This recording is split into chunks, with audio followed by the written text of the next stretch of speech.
Olá, boa noite! Estamos ao vivo aqui no nosso Instagram, A Vida de Edith Stein, para mais uma live aqui da nossa série de lives. Hoje, de modo especial, recebendo a Patrícia Teixeira, da PUC do Rio Grande do Sul, que vem apresentar para nós a sua tese do doutorado, né, cujo referencial teórico, né, foi Edith Stein. E a Patrícia vem falar para a gente. O título da nossa live hoje é Aprender a Reconhecer nas Vivências Juvenis o Solo Sagrado, né? Agora eu já vi que a Cecília já entrou, maravilha. Vamos ver se a Patrícia entra.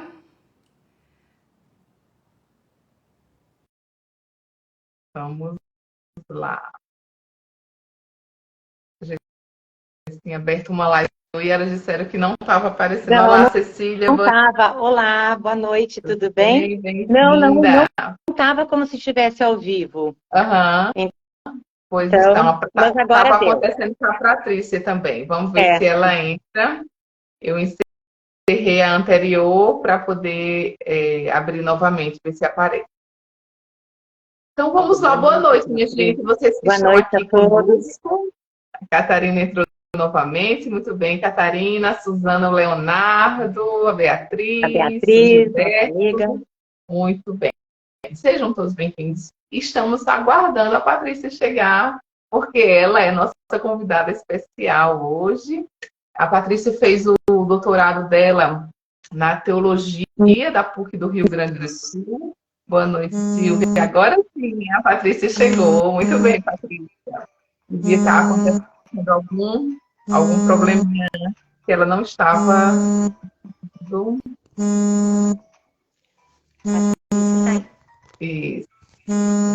botando silencioso. Patrícia, minha querida, muito bem-vinda. Oi, Magna. Sabe que para Que bom. mim não estava aparecendo o vídeo. Eu tô a postos, ó. Para mim também, Patrícia. É, Incrível. Para mim Pois também é, não. eu é. abri e ficamos eu aqui, algumas pessoas esperando vocês. E eu disse, não, alguma coisa está acontecendo, que elas não chegam. Então eu encerrei a live anterior para começar Claro. uma nova. Mas aí Estamos agora aqui apareceu agora. para vocês duas e está tudo certo. A gente não Estamos vai. aqui. Gente, é uma alegria muito grande receber vocês aqui, né? A Cecília já é de casa, Clara, gente, nossa companheira aqui já de Instagram e tudo. Gente, mas eu preciso dizer para vocês que a Patrícia, ela foi do início de tudo, né? Em 2020, quando começaram, lá no início da pandemia, né, eu conversei com as duas meninas e eu falei, olha, que tal a gente fazer algumas lives semanais, né, para difundir o pensamento de Edith Stein? Tá todo mundo tão angustiado, todo mundo tão preocupado, e a gente tem um tesouro tão grande assim, vamos compartilhar, vamos convidar as pessoas para falar sobre temas, né, vários temas a partir dessa antropologia tão bela, tudo. E aí elas toparam, né, minhas companheiras, assim, as bestes. E, e a Patrícia disse logo assim, olha, eu disse, Foi a Patrícia, só que eu primeira. quero testar, que eu não sei como funciona esse negócio do Instagram. Vamos fazer logo 3 lives seguidas para a gente testar bem o formato para ver se dá certo. E a Patrícia, tá bom, 3 semanas seguidas de live. Aí fizemos 3 juntas, uma sobre a visão educativa de Edith Stein, outra sobre a empatia e a outra sobre os jovens e o mundo digital, né? Uhum. E aí depois que a gente entendeu bem como funcionava, aí fizemos a quarta com a Cecília sobre o feminino em Edith Stein, e aí não paramos mais, né, meninas? Então, é muito bom reencontrá-las nesse momento, né? E acolher a Patrícia aqui conosco, nessa trajetória aí de difusão, né, do pensamento, da vida, da obra de Edith Stein. Muito bem-vindo. Muito obrigada. Em 2020 foi um grande laboratório digital, né? Eu acho que todas nós que temos sede da difusão do conhecimento e da sede da difusão do conhecimento em Edith Stein encontrou no meio do desafio da pandemia, encontrou também uma oportunidade de dar rosto, mostrar o rosto, né, da pesquisa steiniana no Brasil. E tu fez de uma forma belíssima, né, Magna? Foi muito perseverante ao longo de todo aquele 2020 aí. Conhecemos pesquisadores de norte a sul do Brasil, através das tuas lives semanais também. É muito bom voltar, eu gosto muito dessa mídia, né? Então, eu fico muito feliz de estar aqui com a Cecília, que a Cecília me acompanhou desde o primeiro momento em que eu quis estudar Edith Stein, né? Em 2015, quando eu tomei a decisão de fazer meus estudos em Edith Stein, em agosto de 2015, foi com a Maria Cecília I que eu conversei, porque não tinha tradução do nada, praticamente, no Brasil. Hoje já é pouco, mas naquela época era nada, praticamente, né? Era pouquíssimos materiais. E para começar todos os passos, todos os estudos, fazendo uma exegese clara, uma pesquisa com uma ética respeitosa também, né? Com muitos critérios, a Cecília me ajudou enormemente. Obrigada, foi um prazer. Um grande prazer. Muito bom. Muito bom Então, estar apresentando. aqui. E aí, essas lives estão salvas, a maioria dessas lives que a gente está falando aqui, né, estão salvas tanto no Instagram Shalom São Paulo, foi por lá que a gente fez, mas é mais difícil de achar, porque lá tem muita coisa. Mas no nosso site, né, que a Patrícia também fazia parte da equipe de coprodução do site, né, Estudos Integradores, né, da Pessoa Humana, Edith Stein, edithstein.com.br, né, Estudos Integradores. Então, a gente foi salvando e colocando lá, ela ficou meio como um repositório, né, das lives, dos eventos, de texto, material que as pessoas vão produzindo, a gente vai tentando reunir, né, lá no nosso site. Então vamos lá. Magna, vão estar aqui no nosso Instagram, né? A Vida de Edith Stein, essas lives vão estar também aqui. Pronto. Agora estarão aqui as novas, né? A partir de agora. Então, só apresentando rapidamente aqui a Patrícia, né? Para quem não conhece, a Patrícia é Espíndola de Lima Teixeira. Ela é psicopedagoga, doutora e mestre em teologia sistemática, com ênfase em formação integral com as jovens gerações, né, pela do Rio Grande do Sul.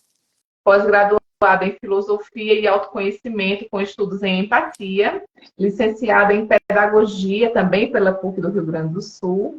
Atua como professora autônoma, contribuindo com instituições educacionais e serviços eclesiais, é membro do grupo de pesquisa da Unifesp, PUC do Paraná, PUC do Rio Grande do Sul, coordenou o Observatório Juventudes da PUC do Rio Grande do Sul, Rede Marítimo, desenvolve estudos em interface com educação, teologia e antropologia fenomenológica, né? É esposa do Humberto, mãe de 2 jovens, belos jovens, né, na Terra. E tem alguns no céu também, né, Patrícia? Tem 2 meninas já também na glória, né? 2 meninos lindos aqui, 2 jovens lindos e 2 meninas no céu, né? Então é isso, Patrícia, seja muito bem-vinda. Cecília? Então, oi Patrícia, boa noite a todo mundo. Como não é todo mundo que seguiu as nossas lives, a Magna sempre começava e era muito interessante porque isso nos trazia a lembrança, aquecia os nossos corações também. Essa pergunta que a gente quer fazer para você, de modo bem resumido, agora, Patrícia, de que modo você conheceu Edith Stein e por que você se interessou em escrever uma tese, uma dissertação e depois deu continuidade numa tese de doutorado sobre ela? Acho que tem muita gente aqui que não conhece ainda a história e que gostaria de saber e se inspirar também. Eu fico muito feliz. Primeiro contato que eu tive com Edith Stein, na verdade, gente, a primeira impressão que eu tive dela foi na ocasião da canonização dela, em 98, quando eu soube da canonização. Eu venho da área teológica, da área educacional, como vocês viram ali no meu currículo também, mas Eu me desenvolvi como uma profissional que aliou a fé que professa, né, a todo o seu trabalho. Então, todo o meu trabalho, minha profissão, desde do consultório, desde a área da educação mesmo, agora no ensino superior, mas antes em educação básica, eu aliei muito, né, a fé que eu professo. Enfim, são os princípios que nos regem também aí, a modo de ser e agir no mundo. E eu acompanhava muito, sempre acompanhei muito os escritos da igreja, o magistério da Igreja Católica e as repercussões da notícia. Eu vivo a vida que acontece, né? Então as notícias do Vaticano para mim são diárias, assim como as outras notícias. Quando eu soube da canonização de Edith Stein, me chamou muito a atenção do fato dela ser ela estava sendo anunciada assim, judia e cristã. Eu disse, como uma judia pode ser cristã? Então foi uma curiosidade. Depois, por ocasião da Jornada Mundial da Juventude de Colônia, na Alemanha, quando aconteceu, se eu não me engano, foi em 2006, que ela foi uma das santas baluartes, uma alemã, né? Então, Bento XVI, que fez o acompanhamento dessa Jornada Mundial da Juventude, e eu não estive na jornada, mas eu acompanho todas as jornadas, assim, eu tiro um tempo, assim, para me dedicar a estudar as jornadas. E primeiro contato, mas ainda estava num nível assim muito relacional com a minha fé. E aí, gente, por meio acadêmico, foi uma... Eu não acredito em coincidências, assim, né?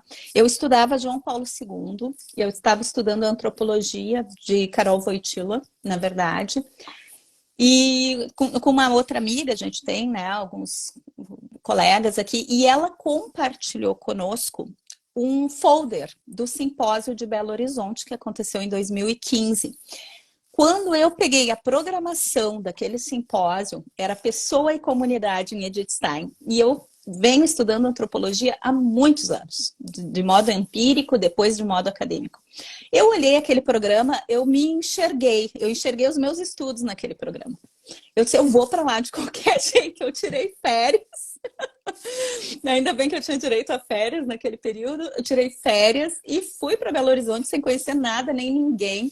Parei no maior simpósio, daí eu descobri. Parei no maior simpósio sobre a pesquisa em Edith Stein com os maiores especialistas do Brasil e do mundo, porque estava a professora Ângela Lisbelo, o professor Eric Derrus. Fiz um mini curso com Eric Derrus sem saber quem ele era. Né? A Magna, inclusive, estava lá, a Cecília traduzindo. E, bom, e aí conheci os rostos, conheci o conteúdo e tomei aquela decisão, assim, voltei para Porto Alegre com um livrinho, um caderninho de resumo embaixo do braço, decidida a trazer a pesquisa em Edith Stein para o Rio Grande do Sul, que é da onde, né, falo. Aqui nós temos o professor Urbano Zilles, que já tinha alguns escritos em Edith Stein, né, e que dentro da PUC, assim, uma pessoa extremamente reconhecida. E foi assim, daí meu orientador de mestrado, Dom Leomar Brustolin, que hoje está também, né, na CNBB, ele era nosso coordenador aqui do PPG, e ele assumiu a minha pesquisa comigo de mestrado. Concluí meu mestrado com forte estímulo de todos os professores, dos colegas, para seguir o doutorado em Edith Stein, na antropologia de Edith Stein. Segui, né, professor Luiz Carlos Suzin, que é um grande teólogo brasileiro, bem conhecido na área teológica, então assumiu todo o meu doutorado, né, na orientação, e eu concluí o doutorado o ano passado, faz um ano e uns mesinhos que eu sou doutora, com esta tese, então, que eu venho falar. Foi assim, e Edith Stein entrou na minha vida nos meus dias. Meus filhos cresceram vendo Edith Stein. É muito bonito, assim, o meu pequeno, na época que eu comecei a estudar Stein, ele tinha 6 anos. 6, 7 aninhos. E hoje ele vai fazer 16 anos. E para ele é parte da vida dele. Eu lembro, ele tem a mesa ali onde eu botava, na cadeira eu botava os livros, e ele dizia que era a cadeira da Edith.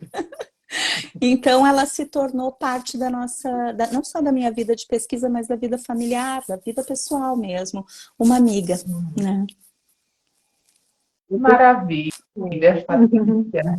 Que bom. Então, hoje a Patrícia vem aqui apresentar, fazer assim, tipo um voo panorâmico sobre a tese, né? A gente sabe que não dá para falar sobre tudo, mas a tese da Patrícia é linda. Então, o título dessa live hoje é justamente esse: aprender a reconhecer nas vivências juvenis o solo sagrado, né? Só que o tema isso aí é uma partezinha, tipo assim, um quinto do título da tese dela. Eu vou ler toda aqui porque é bonita. A Patrícia é uma mulher de palavras, assim, ela escolhe bem as palavras. Então, presta atenção no título dessa tese. Então, é isso aí, a primeira parte, aí 2 pontos. Um peregrinar antropológico em compromisso com o telos da formação integral das jovens gerações nos princípios teológicos, pedagógicos da fenomenologia de Edith Stein. Brinca, minha gente, respira, respira, que esse é o título da Patrícia, né? Então, Patrícia, conta pra gente, assim, um pouco, como você dividiu essa tese, assim, qual foi o método que você usou, quais as principais referências que você utilizou. Fala pra gente, assim, os capítulos, enfim. Vai que é tua. Vamos lá. A primeira coisa que eu acho bem importante, eu fiz a minha tese no PPG de Teologia da PUC do Rio Grande do Sul. Até hoje sou egressa, integro grupos de pesquisa de lá. É minha casa, né? Mas eu propus uma interface entre teologia e educação, porque o meu chão mesmo de vida profissional e tudo, o meu olhar é um olhar psicopedagógico. Eu olho para o mundo como uma educadora, tá? E como alguém que quer intervir neste mundo, né? No desenvolvimento deste mundo.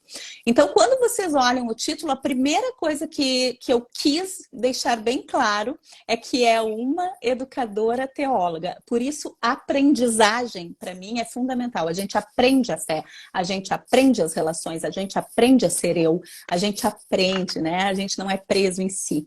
É um desenvolvimento. Então, por isso, esse aprender a reconhecer, porque a palavra reconhecer, esse é ver-se novamente.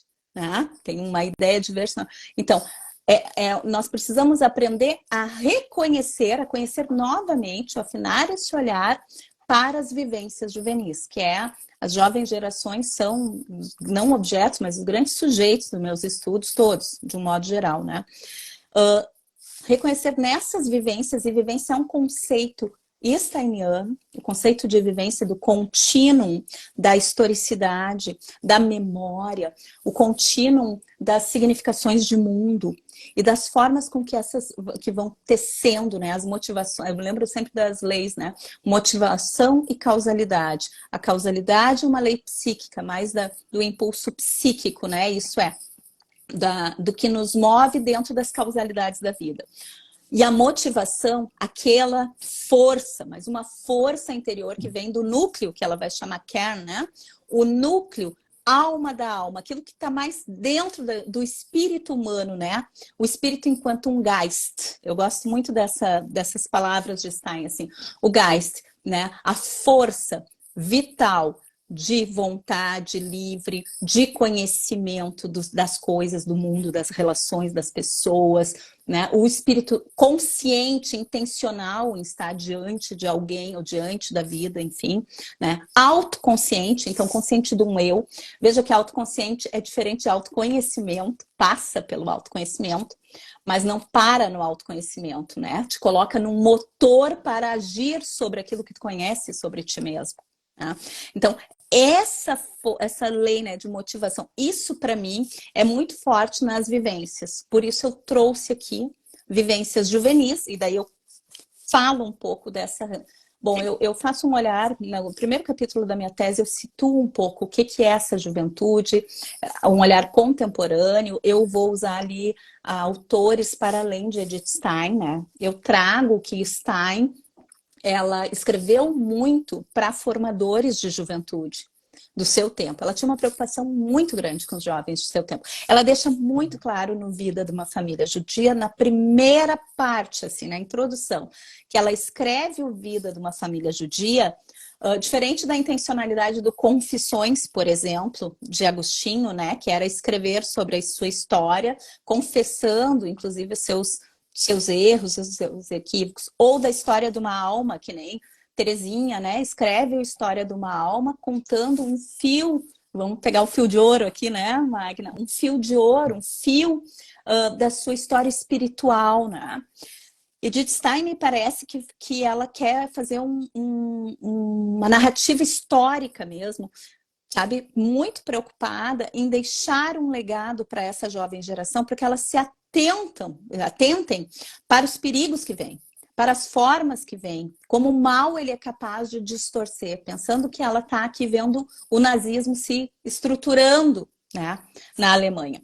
Então ela deixa assim um legado para os formadores de juventude, para as próprias alunas dela, que muitas eram jovens estudantes de pedagogia, de como educar as jovens gerações, de como se relacionar, ela usa via empática com essas jovens gerações, né, do seu tempo.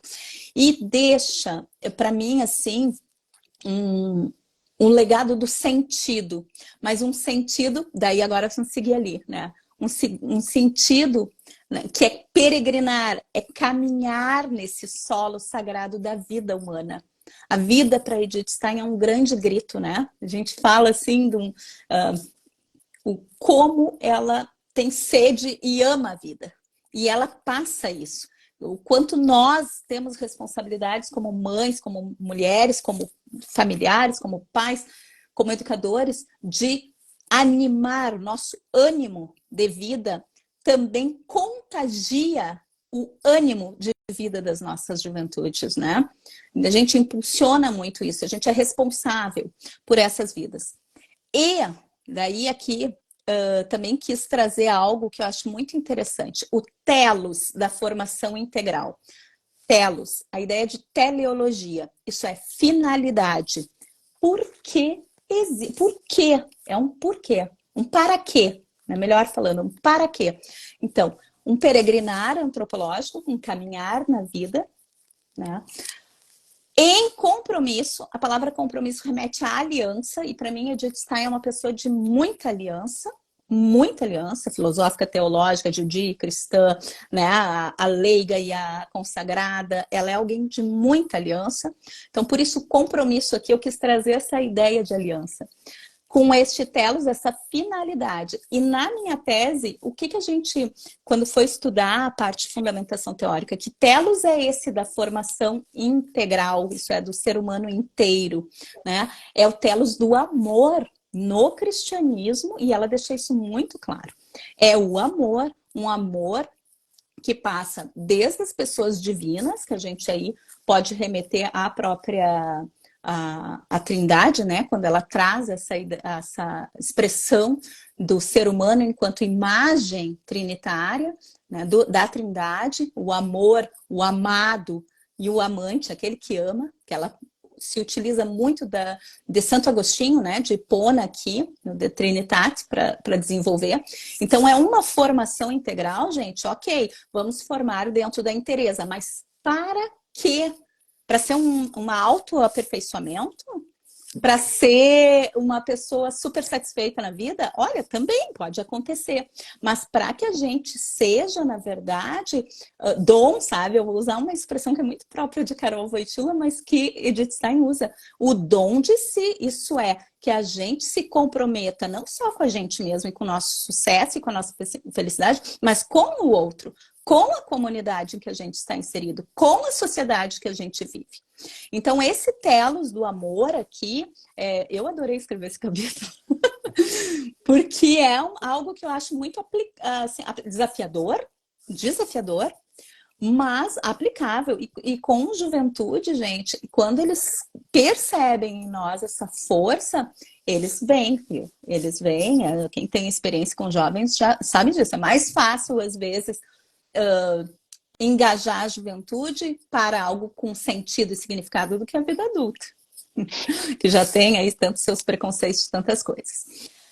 E ali, por que princípios teológicos pedagógicos? Porque Edith Stein, no final da estrutura da pessoa humana, último capítulo, lá vocês vão ver que ela fala que a pedagogia precisa contribuir mais com a teologia e a teologia com a pedagogia. E eu peguei isso aqui como um argumento, né?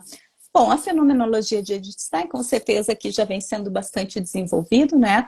Uma fenomenologia do ser humano, né? Não só do ser humano, mas principalmente do humano, isso é, ir à essência do humano, né? Perceber o intus legere. O que é isso, o intuir, né? Ler dentro dessa existência, dessas existências relacionais. Então, eu trabalhei muito, tanto que é o meu capítulo, este que eu trabalho, a parte que eu desenvolvo com uma pesquisa qualitativa junto, eu chamo de intus legere, que é o argumento de Edith Stein a partir da fenomenologia, né, de ler dentro da existência. Eu acho fantástico, né? Então, realmente, a Magna falou, e é mesmo, eu pensei em cada palavra. Eu não tenho dúvida, Patrícia. Vai tirar uma palavrinha desse título aí, para ver o que é que acontece com a gaúcha. Cada palavra aí tem um sentido. Tem um sentido. Maravilha. Gurias é ótimo, né? É bem gaúcha falando. Como é que eu estruturei a minha tese? Tá? Eu fiz a minha tese em 5 capítulos. O primeiro capítulo, eu faço uma grande contextualização. Como eu estou defendendo pela teologia e também por princípios, eu situei o que eu entendo por eclesiologia. O que significa isso? Que visão de relação da igreja com jovens que eu estou partindo, tá? E quando se fala igreja, eu não estou falando necessariamente a paróquia, eu estou falando um magistério, né? A educação católica, por exemplo, passa por esse magistério. A forma de constituição da relação, o eu e o outro, passa pelo magistério, né? Então, nós temos aí uma bagagem enorme, né? De documentos antropológicos, por exemplo, desde o Vaticano II, antes até, mas, assim, muito e ancorados em muita fenomenologia também. Então, eu pego no meu primeiro capítulo, eu faço um olhar para o chão, de que ponto eu estou falando quando eu estou falando de relação, né, teológica. Então, eu fui para a visão de igreja, trouxe o Papa Francisco aqui, gente, porque foi no pontificado de Francisco que acontece o único sínodo da juventude acontecido até então no magistério, que gerou um documento, né, a Cristo Vivit. Então, eu trabalho aqui, eu chamei esse capítulo Cultura do Encontro com as Jovens Gerações. Cultura do encontro é algo muito, uma expressão cunhada por Francisco, né? A ideia de vamos nos aproximar, vamos nos comprometer, tem tudo a ver com a Edith Stein isso aqui, né? E eu faço um olhar panorâmico sobre a contemporaneidade. Eu escrevi minha tese em pandemia, um mundo acelerado, então eu uso Hartmut Rosa aqui, né, para falar da aceleração do tempo. Eu vou trazer alguns autores, bom, eu trago vários autores, assim, que também são num olhar de antropologia social para fazer a leitura do tempo, tá? E também alguns autores para trabalhar a epistemologia do termo juventude, né? Porque a gente pode entender jovem por diversas formas. E aqui eu queria muito trazer o sujeito, eu queria fugir de qualquer tipo de estereótipo, né? E para isso, a melhor forma é escutar os próprios jovens. E foi isso que eu fiz. No segundo capítulo, eu faço toda a contextualização teórica em que eu uso Edith Stein aqui. Eu já estou muito certa que eu vou aplicar a fenomenologia num método não só bibliográfico, mas qualitativo. Então, o que eu fiz? Fui em Edith Stein e eu peguei principalmente, gente,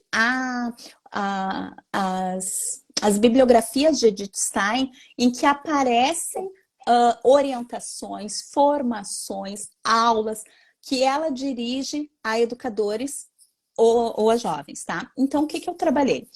Estrutura da pessoa humana é básico, é assim, dentro da educação é o primeiro livro, acho que de Edith Stein, assim, que vai nos situar, porque é onde ela vai fazer uma antropologia aliada com a pedagogia. e com a filosofia fenomenológica na primeira parte, e depois a antropologia teológica. Isso. Então, assim, é com certeza uma obra central para quem é da área, né, da educação como eu, né? Então, usei além dos escritos da estrutura da pessoa humana, para falar de uma pedagogia relacional, fui na empatia, que é a tese doutoral dela.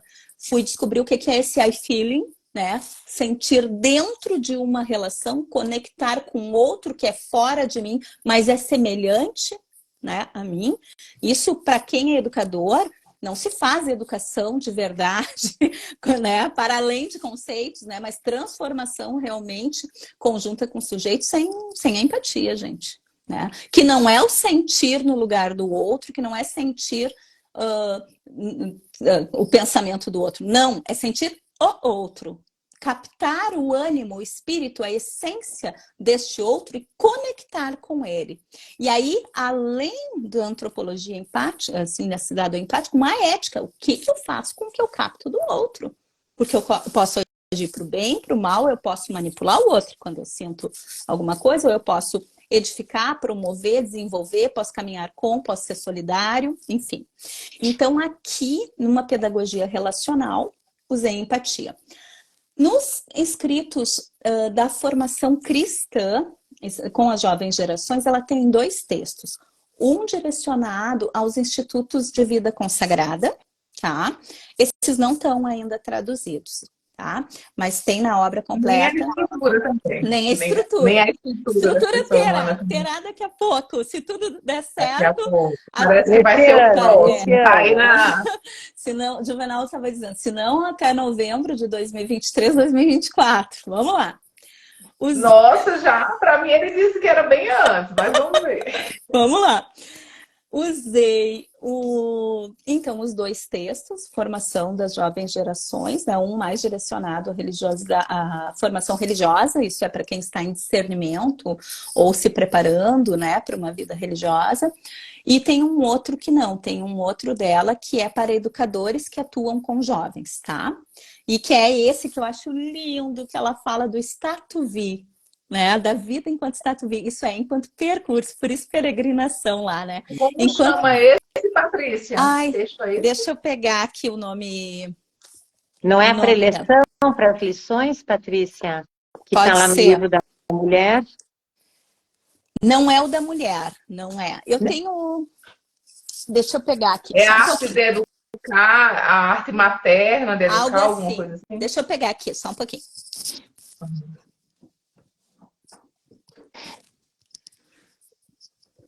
Eu tenho das obras, para quem tem a obra em espanhol, gente, é o volume 4, Escritos Antropológicos e Pedagógicos. Lá vai ter aqui, ó. Aqui. Fundamentos teóricos do trabalho social de formação, esse ela fala, né? A colaboração dos centros religiosos para a formação da juventude, esses 2. Foram esses 2 que eu utilizei, e o conceito de formação, eu acho que fora da estrutura da pessoa humana. Ah, não, tem aqui, eu sabia que tinha um que falava em juventude. Formação da juventude à luz da fé católica. No meu caso, eu quis levar esse também. Mas daí... Eu acho que essa conferência está no livro da mulher, né? Era isso que tá. É uma conferência que está também lá no livro. E aí, mas não é a preleção, mas é uma conferência. Isso, é uma conferência dela. Aí eu usei escritos da mulher, alguma parte, sim. Esse eu usei bastante, que é o finito e eterno. Porque o finito e eterno, gente, ele que traz o telos do amor. Ela sinaliza numa das conferências. E aí depois, lá no finito e eterno, ela tem um capítulo enorme sobre isso, né? E é lindíssima a poesia. Então, usei também o finito e eterno.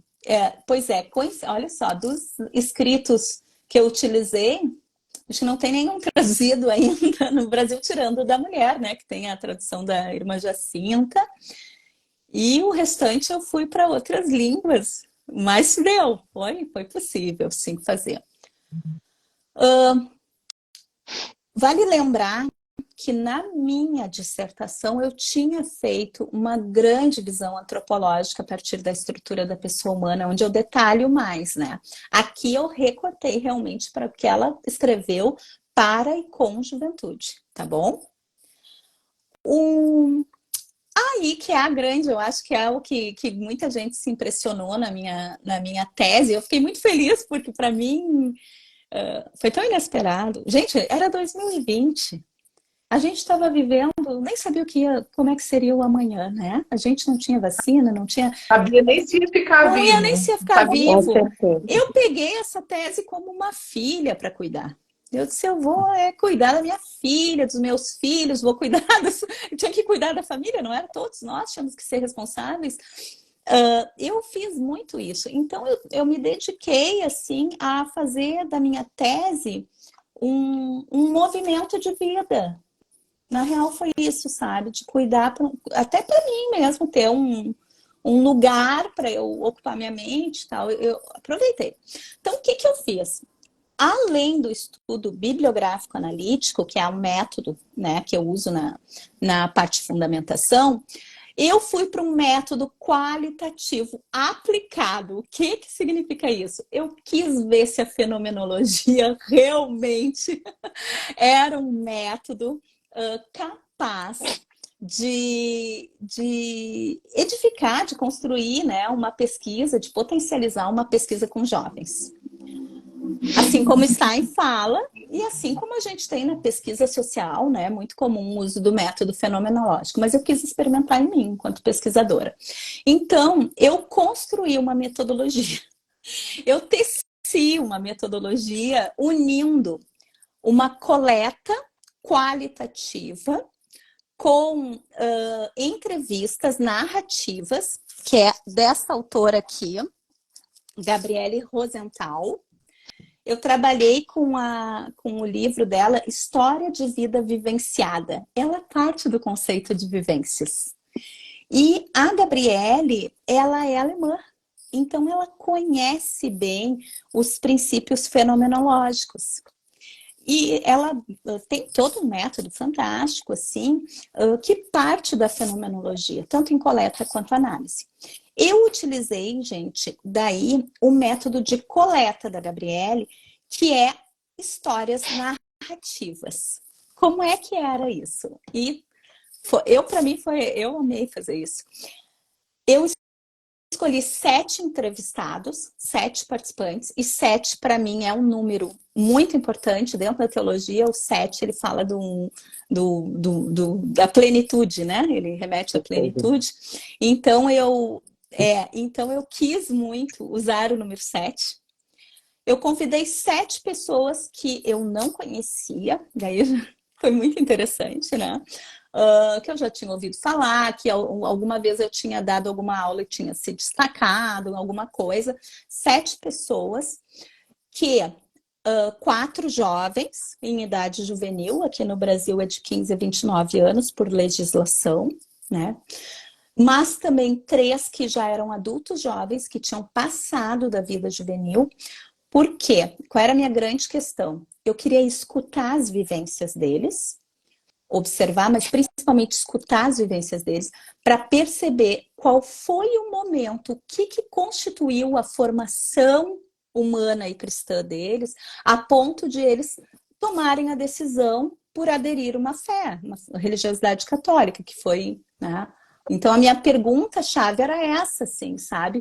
O que constitui a formação humano-cristã, né? Para que alguém, né? Como impulsiona para que alguém se decida a assumir uma identidade religiosa, né? Destes, um menino era seminarista, tá? Já graduado, ele era graduado em enfermagem, ele trabalhava num hospital, né? E ele deixou tudo isso e adentrou no seminário já na vida, né, quase no final da juventude dele. Então já era uma pessoa com trajetórias importantes. menina, uma noviça do Carmelo. Essa menina eu não a conheci diretamente. Todo o movimento de entrevista foi via a Madre Superiora do Carmelo. Foi linda essa entrevista. Uma menina graduada em ciências biológicas de outro lugar do Brasil, né? Esse menino. E ela conta, é tão linda a narrativa dela, porque ela vai contando que entre os doutores das ciências humanas, que ela tanto admirava, ela encontrou o divino. E ela quis conhecer os doutores da fé. E aí ela adentra no Carmelo, Teresa, João da Cruz, tudo mais. Depois, gente, eu fui entrevistando, aí teve uma outra daí de vocação, né, dentro da religiosidade católica, a gente fala das vocações, daí a vocação matrimonial, uma também, essa é uma adulta jovem, então esses três mais adultos jovens, né, ela conheceu o namorado dela em pastoral universitária. Ela fazia faculdade de comunicação social, uma pessoa super articulada, e acabou conhecendo uma pastoral universitária, conheceu um agente de pastoral, e eles começam depois um relacionamento e tal, e casaram, e tem toda uma história, assim, a narrativa dela é fantástica. Uma pessoa que foi à Amazônia, uma pessoa que viveu muito diferente, assim, a narrativa dela. Ela foi líder sindical, sabe? Cada um tem uma história muito diferente. Dos 4 jovens, gente, eu entrevistei, tem uma entrevista, todas elas, assim, me remeteram muito até eu pensar na história do outro, nas relações sociais e em nós mesmos, né? Eu entrevistei um menino angolano que a família veio fugida da guerra, das guerras, né, da África, e a história de vida dele é uma história, é muito impactante, porque ele conta os preconceitos, não pela cor de pele somente, mas pelo fato dele não ser brasileiro. Né? A multiplicidade de preconceitos que está em cima de um imigrante, a gente não tem, só quem trabalha mais diretamente é que percebe, né? E que eles possam relatar. Ele conheceu a fé católica, gente, principalmente ele aderiu, ele teve um surto psicótico, ele estava com um sofrimento psíquico muito forte, e ele teve um surto e ele acabou sendo internado pela escola, como ele estava na escola estadual aqui, e aí precisou ser encaminhado, né, para o cuidado de saúde. E quando ele chega no hospital, ele ficou internado, realmente estava num quadro muito sério, e uma enfermeira, quando dá alta dele, a enfermeira comenta: tu estás muito só. Tu tem uma solidão que é aparente, tu tá vivendo muitos sofrimentos e tá internalizando. Aí ela sugere para ele: olha, aqui em Porto Alegre, né, ele é daqui da região, aqui em Porto Alegre, nos sábados de tarde, há grupos de jovens nas igrejas católicas. E ela diz, né, eu relato isso na minha tese, eu não sou católica, mas eu acho um bem enorme os jovens terem grupos, né? E ela sugere, e ele vai. E olha só como é as coisas. Quando ele chega no primeiro encontro, ele entra no grupo e a coordenadora do grupo é uma jovem com cabelo black power. Ele já se identifica pela cor da pele, depois pelo tipo de relação, e ele vai aderindo. Então tem várias histórias. Tem uma menina que família muito tradicional, excelente, assim, e dado o momento daquela família tão feliz, tão bem estruturada, uma família com um poder aquisitivo interessante, com pais universitários, acontece um suicídio na família. E eles revêem toda a história familiar a partir do suicídio, e o quanto aquilo impactou na formação dela.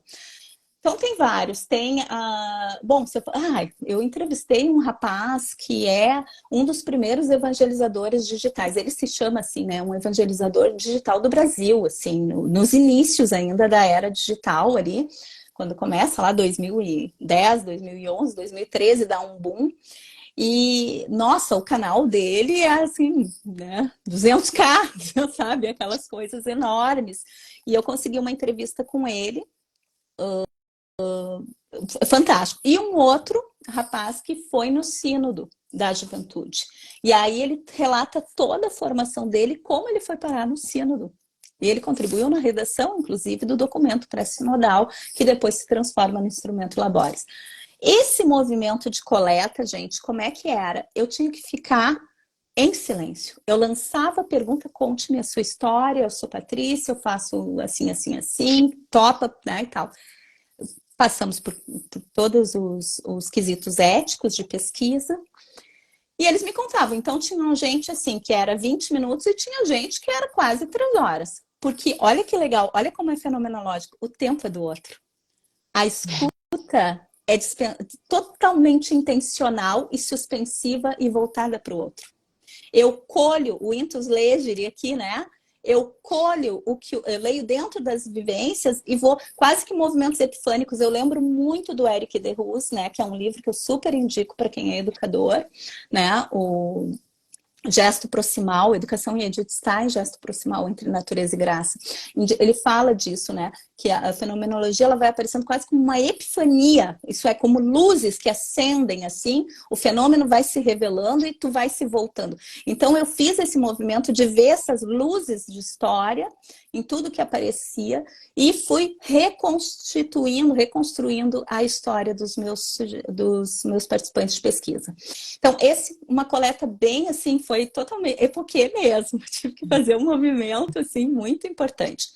E a análise, daí, eu fugi, aqui no Brasil, na pesquisa social, a gente usa muito ou a análise de conteúdo, né, de Bardin, bastante conhecida, ou a análise mais descritiva, né, mais subjetiva.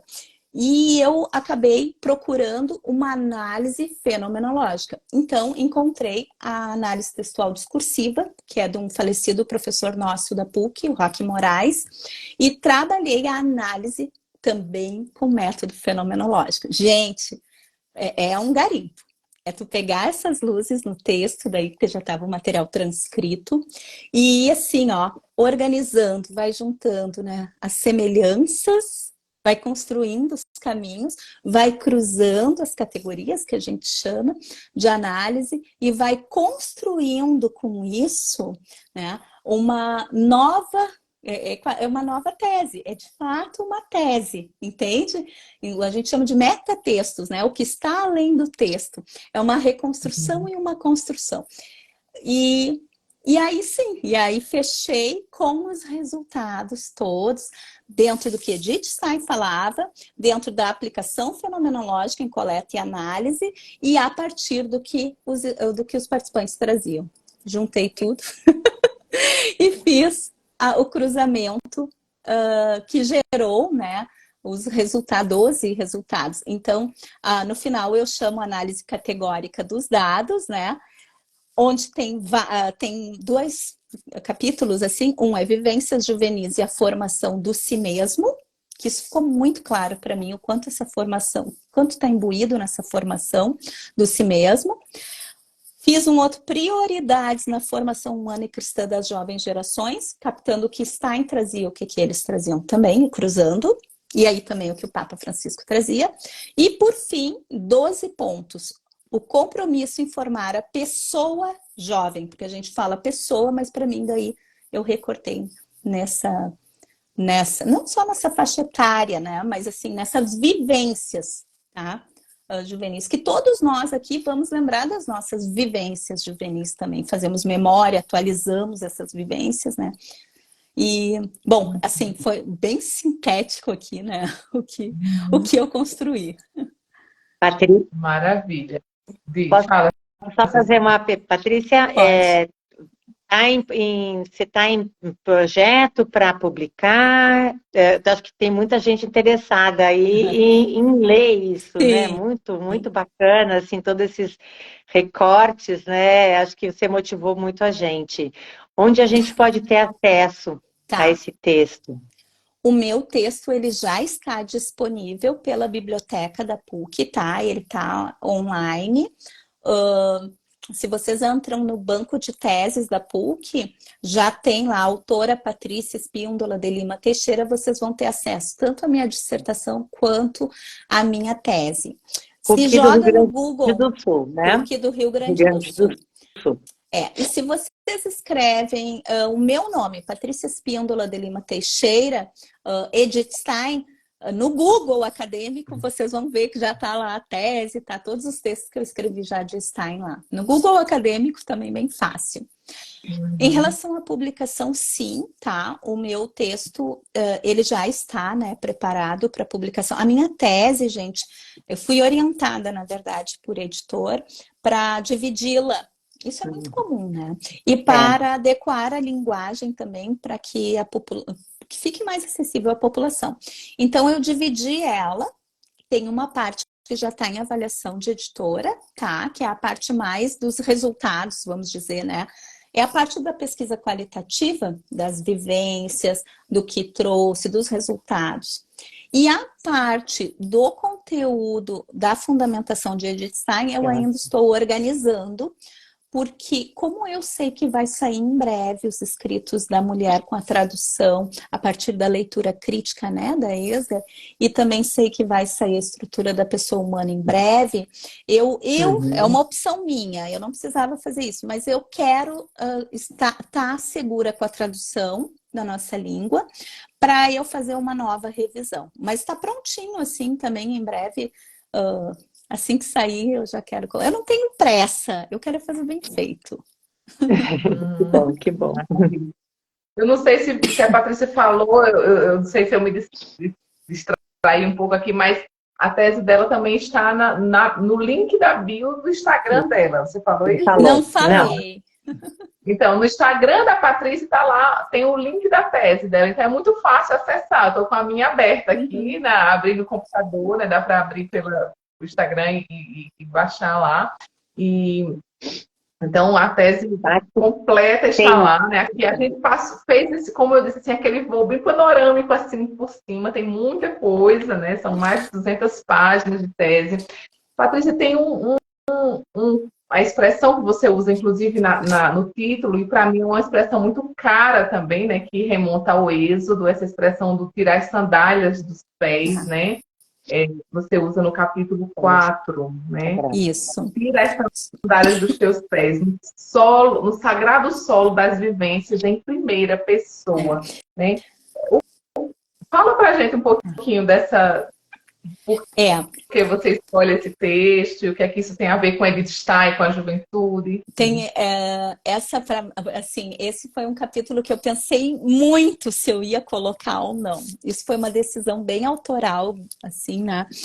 Porque é o capítulo, gente, tire as sandálias dos teus pés, remete exatamente, né, ao povo hebreu, né, ao Êxodo, né, no momento em que Moisés se encontra com a sarça ardente, né, com a presença manifestada de Deus ali naquela sarça ardente, para quem é da tradição judaico-cristã, isso fica mais claro, em que, né, e Moisés assim tira aquelas sandálias diante de algo que é muito maior, né, de um divino que é muito maior do que a sua humanidade, ele tira as sandálias. E eu coloquei ali porque para mim esse foi o momento que eu descrevi as vivências. É a descrição, o movimento fenomenológico primeiro, assim, né? A descrição do fenômeno que se manifesta. Eu descrevi as 7 vivências e eu não teci nenhum comentário.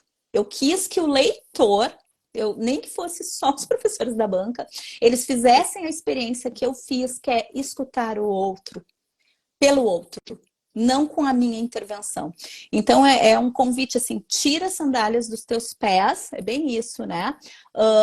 Porque nós vamos entrar num solo que é muito sagrado.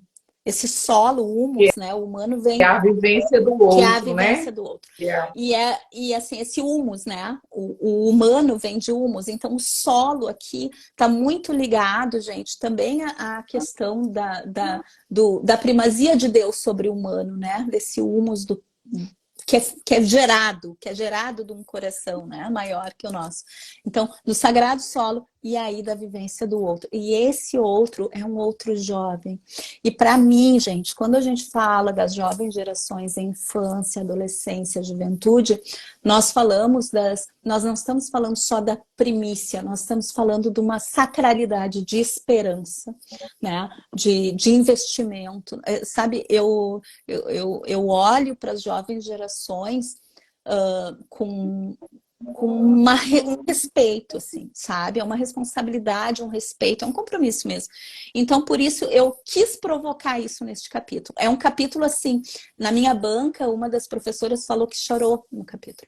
Ela disse, Patrícia, eu tive que parar porque eu chorei lendo, porque é a vivência do outro com tudo que eles manifestaram, né, gente?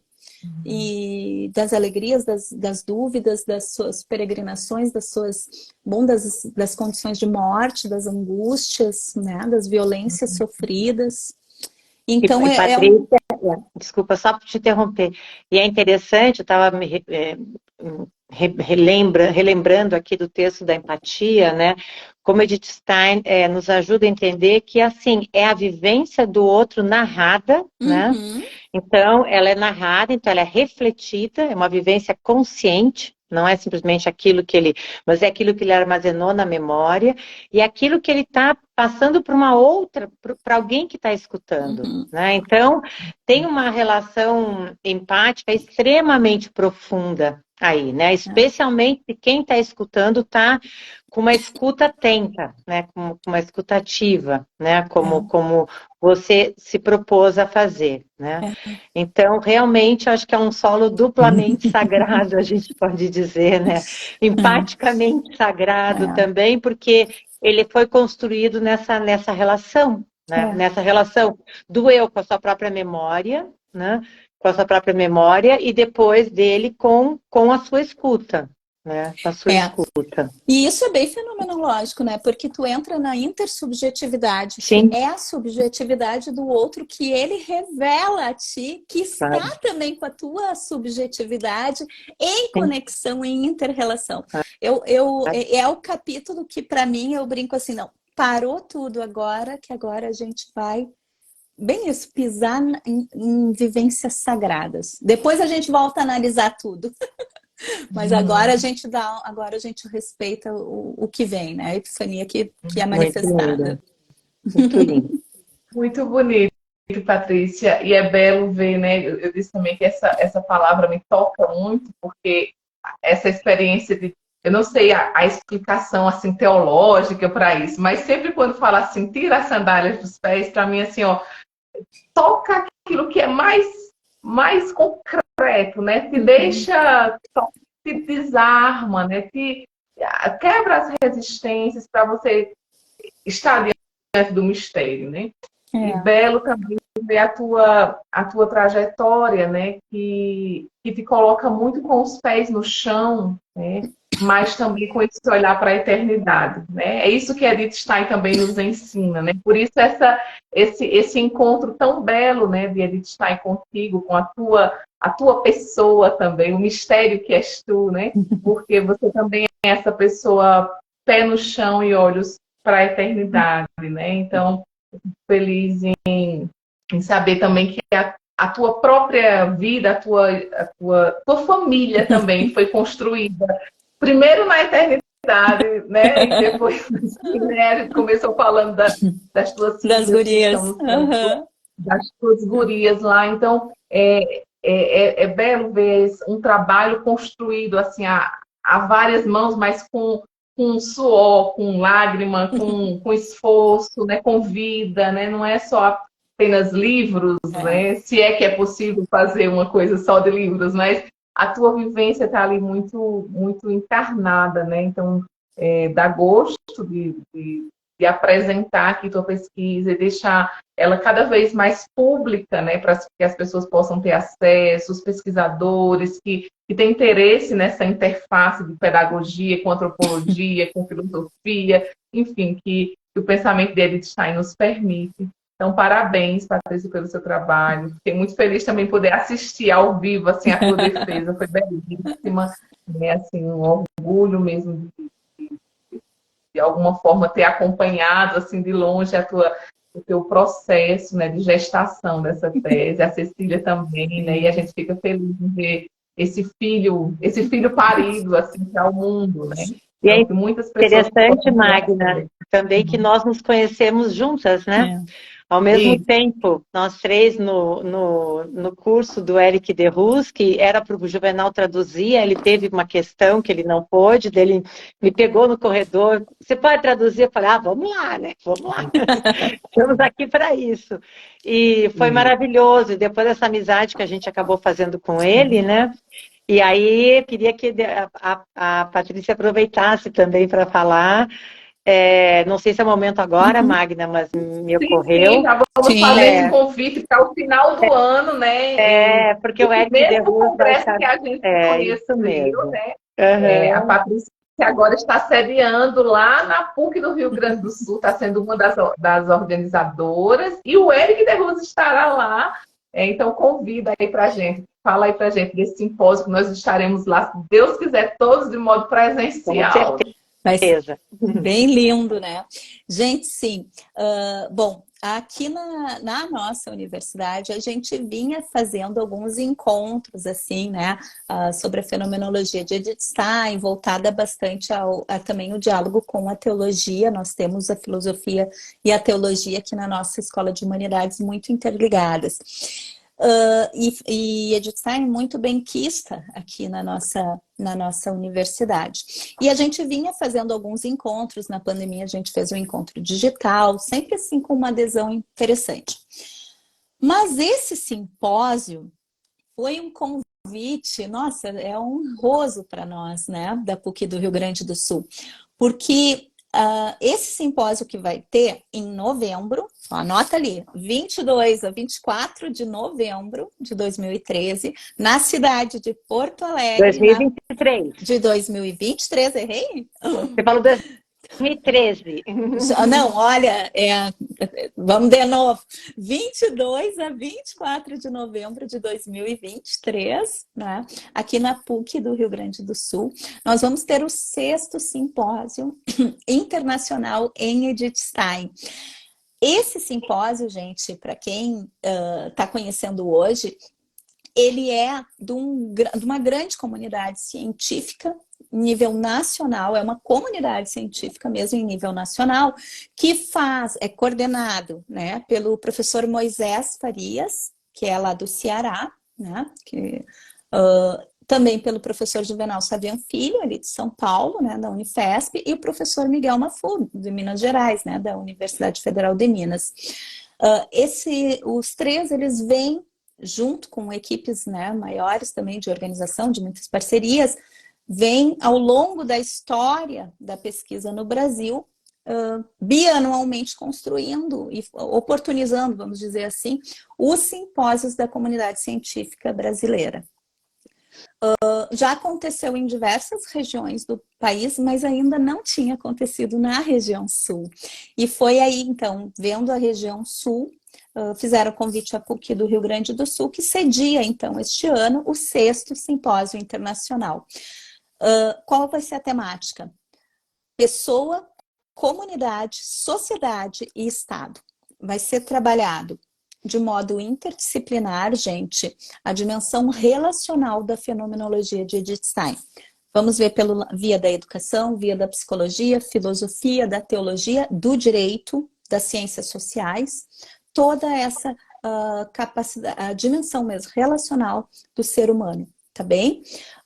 Para nós, da educação não se faz sem relação com outras áreas, sem relação com o outro ser humano, nós somos, né, muito da educação interlocutora mesmo, a pedagogia, de um modo geral, é muito construída na educação, na interlocução com outros. Na teologia, gente, a relação é a identidade maior da imagem de Deus. Ser imagem de Deus significa que tu não é sozinho, é uno e trino, né? Então tu não é solidão, tu é uma personalidade, tu tem uma autenticidade, mas tu é relação com o outro. Não se faz comunidade sem a dimensão relacional. Então, acho que por aí, cada área vai ter a sua visão. Como convidados, nós temos do Chile professor Juan Francisco Panidi Aguilera. Da Irlanda, professora Matt Lebec. E da França, nosso querido professor Eric Derrus, que nos une aqui, nós três em pesquisa. A Maria Cecília traduziu o livro dele. Eu tô Vai, feliz. Patrícia, você também, Patrícia, pro Eric. Ah, que ótimo. Bate foto, bate foto. Bate fora. Eu acho que eu vou, a princípio, eu vou traduzir o curso dele também lá. Vai ser maravilhoso estar com ele de novo. Tomara que a Catherine venha também, a esposa dele. É muito bom. Estou muito feliz.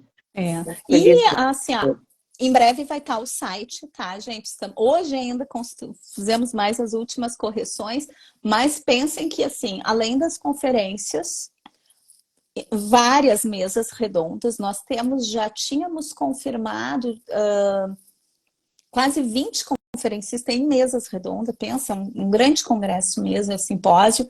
Temos 3 mini cursos, tá? Inclusive o Eric vai dar um.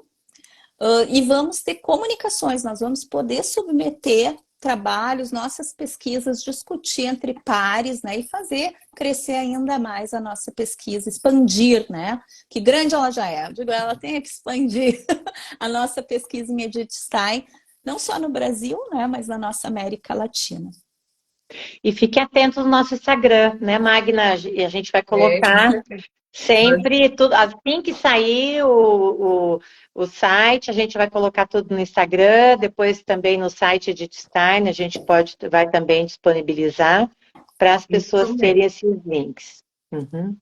Esse encontro, esse simpósio, a gente já tinha anunciado no nosso Instagram que ia ser em São Paulo, mas ele foi relocado, né, por algumas realidades, e ele vai acontecer em Porto Alegre, né? Então, quem viria para São Paulo, vamos para Porto Alegre, que é lá onde vai tudo acontecer. Só que, como em São Paulo não vai ter, né? A gente estava concentrando os nossos esforços para motivar as pessoas para virem para cá. Como não vai ter nada esse ano aqui em São Paulo, nós vamos fazer um esquenta Isso mesmo. um esquenta simpósio em agosto, dia 12 de agosto, aqui em São Paulo. No Centro Universitário Ítalo Brasileiro, fica aqui em São Paulo, em Santo Amaro. E a Patrícia vai ser uma das nossas convidadas, né? Nós vamos vai ser um dia só, né? Lá em Porto Alegre vão ser 3 dias, né? Aqui, como eu disse, vai ser um esquenta. É o primeiro congresso Edith Stein na Ítalo. E nós vamos também passar todas as informações por aqui depois. Estamos só fechando os últimos detalhes, mas será dia 12 de agosto, das 8h30 da manhã às 18h. Né? Então, se você mora aqui em São Paulo, região, se programa para estar presencial. Nós ainda não temos certeza se haverá transmissão online, mas a gente está pensando na possibilidade. Mas, por enquanto, quem puder estar presencial é melhor, né? Venham. Pessoalmente, a gente se encontrar. Nada substitui o presencial, né? Então, a Cecília vai estar, a Patrícia, a irmã Jacinta Turolo Garcia, o Andrés da USP, quem é mais outra pessoa, meu Deus, assim, o Juvenal Saviani, e vários pesquisadores vão estar apresentando também suas pesquisas em salas temáticas. Então vai ser um dia bem intenso e muito bom também, dia 12 de agosto, é um sábado, o dia inteiro, né? E nós contamos também com a sua presença, quem puder, né? Quem morar aqui na região. Esse esquenta simpósio. Vai ser um congresso esquenta simpósio. Isso. Magda, eu posso dar mais um recadinho, que também eu acho bem importante, algo que a gente vai começar a divulgar essa semana no Instagram, no site, e talvez muita gente já saiba. O padre Marco Chiesa, o postulador geral da Ordem dos Carmelitas Descalço, ele apresentou, né, um pedido, está organizando um pedido para que o Santo Padre reconheça a Edith Stein, Santa Teresa Benedita da Cruz, como doutora da Igreja. É muito interessante, eu e a irmã Jacinta tivemos o privilégio de fazer a tradução dessa postulação, né, desse resumo dessa síntese, porque colocando os critérios que foram usados, eu acho muito incrível, porque pode servir para uma reflexão pessoal mesmo, né? O quanto Edith Stein é diferente, está diante do seu tempo, e o quanto seria importante reconhecê-la como doutora da igreja. E então, esse material vai estar todo disponível, se Deus quiser, até o final de semana, lá no nosso site. E o padre Marco Chiesa, ele pede, eu peço a todos que estejam assistindo a live agora, ou que vão assistir depois, se vocês conhecem dioceses, né, bispos, arcebispos, ou institutos de pesquisa, congregações religiosas, que tenham uma relação com Edith Stein, que sofreram essa influência, né, benéfica da Edith Stein, para escreverem cartas, né? Cartas postulatórias que eles estão pedindo, e aí a gente vai anexar esse documento da carta do padre Marco Chiesa, dando formato da carta, uma carta que seja online e ao mesmo tempo também física, com carimbo, dizendo de qual instituição vem. Então, daqui a gente não está mais tratando de pessoas físicas, mas mais pessoas jurídicas, porque as pessoas físicas já foi feita uma enquete, tiveram mais de 150 pesquisadores que responderam, falando por que achavam que Edith Stein deveria ser doutora da igreja, né, receber esse título, e agora essas cartas postulatórias estão sendo pedido para pessoas físicas, né? Então, a gente quer se engajar, eu acho muito importante nos engajarmos, porque todo mundo fala, ela já ganhou, já vai ter o título, mas se a gente pensar isso, não vão ter muitas cartas, e aí, será que vai, né? Porque o que o Papa vai ouvir é o povo que vai pedir, que pede, que clama, né? Então, não é uma coisa apenas técnica, né? Mas ver realmente o sentido que ela está fazendo, que o estudo dela não é apenas um estudo teórico, né? Mas que ele tem tudo isso que a Patrícia nos falou hoje, né? Essas inter-relações, essas vivências, né? Esse solo sagrado que Edith Stein apresenta, né? Então, eu acho que é bem importante a gente se engajar. Eu convido a todos que possam fazer esse convite também às pessoas conhecidas e ordens religiosas, eclesiais e também institutos de ensino. Maravilha. A Silvia Soraya já respondeu aí, né? O site é edithstein.com.br, como a Cecília falou, vai ser colocado ainda. Mas se por acaso até a próxima semana não estiver, você pode nos pedir aqui pelo direct, que a gente dá um jeito de mandar para você a Silvia lá de Salvador.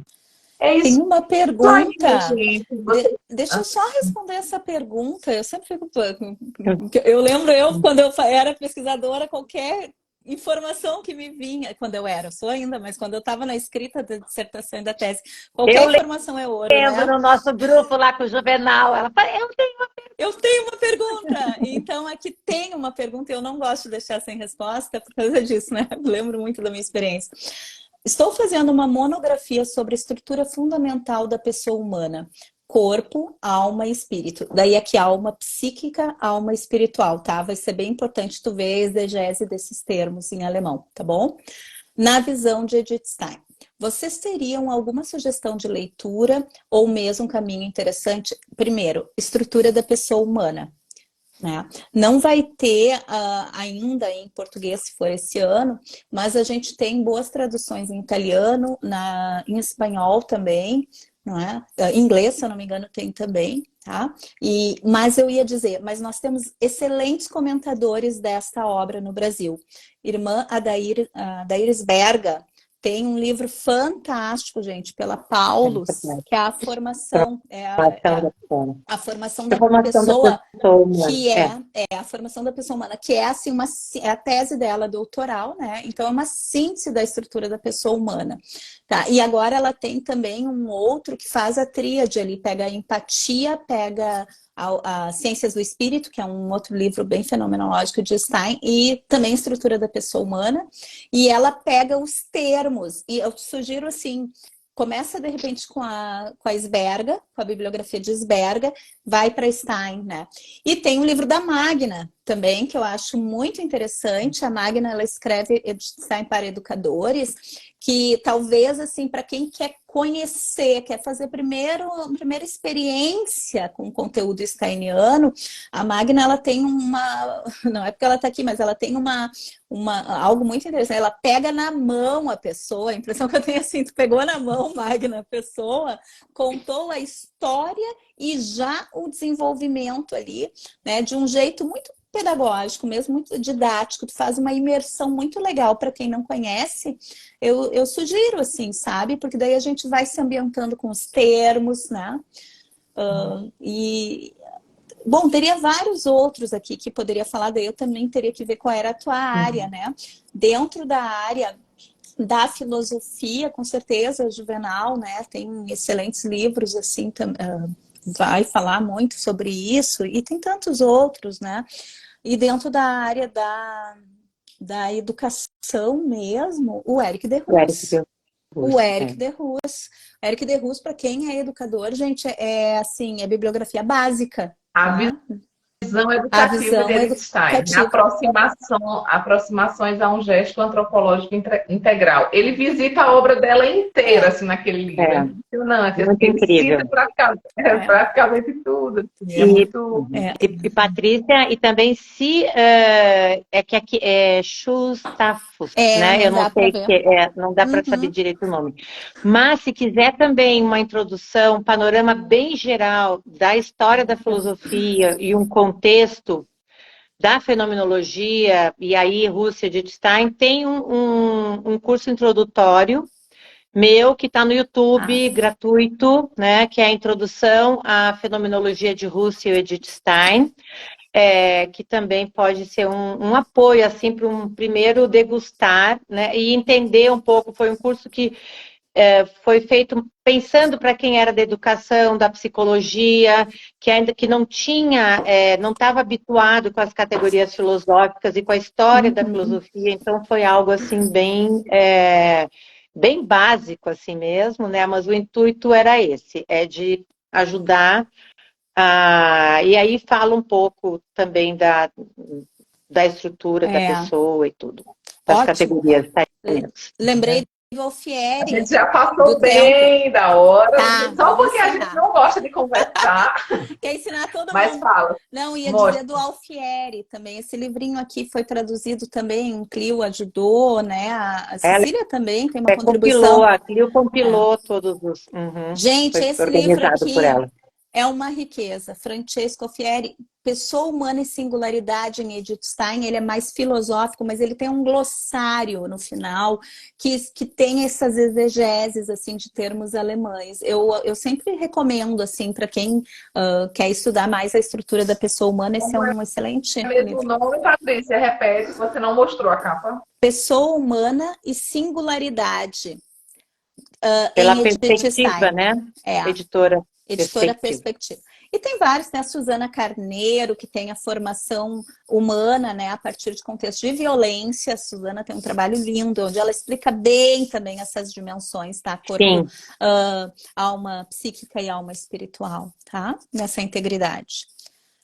Olha, a Silvia estava nesse simpósio. Qual, Silvia? O de 2015 em 2013? Não, a gente tá falando. O que nós nos conhecemos foi em 2015, em BH. Faz 8 anos. Mas já teve também em Brasília, já teve em Fortaleza, já teve em João Pessoa. Né? É a mesma equipe de organização que está.